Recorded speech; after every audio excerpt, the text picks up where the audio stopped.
what's your principal love language of these 5? Gosh, all of the above in a way. I mean, quality time for sure. Physical touch for sure. I've always been very appreciative that Toby is a very affectionate person, and you know, whenever we see a movie, whenever we see theater, we're holding hands, I would say, a good 80% of the time. And if we're not, it's just because there was a moment like, oh, Mary, we always have to take our hands away to applaud because there's so many moments of applause in that show. But we'll find our way back to it. And it's been funny. There have been times where we've seen movies with the family, and so we bookend the kids, and I feel naked because I can't hold his hand. But he's always been very affectionate, and I love that.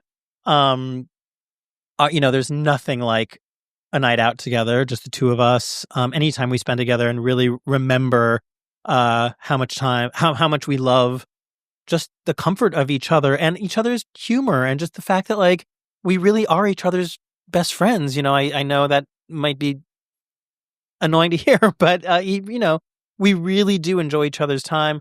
I've talked about my just challenge with myself to give compliments, but every morning when I see Toby, the first thing he says to me is, "You look cute." He tells me how good I look.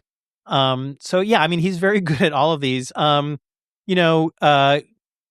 Acts of service. This is another, I've talked, I think it's been a while, but I've talked before. You mentioned 80-80 in a different context today, but there was a book that I read called The 80-80 Marriage, which is about each of you wanting to contribute 80%.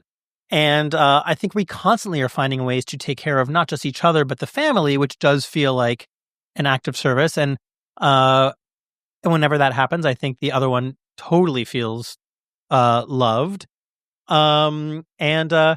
Gifts. I mean, I think we're sweet about if gifts aren't necessarily about birthdays and holidays. It's about if you know the other person would appreciate something, you've picked up something in a conversation, or you see something as you're out and about or online that you just know would tickle that other person, and just getting that for them. I would say of the 5, that's probably lowest on the list.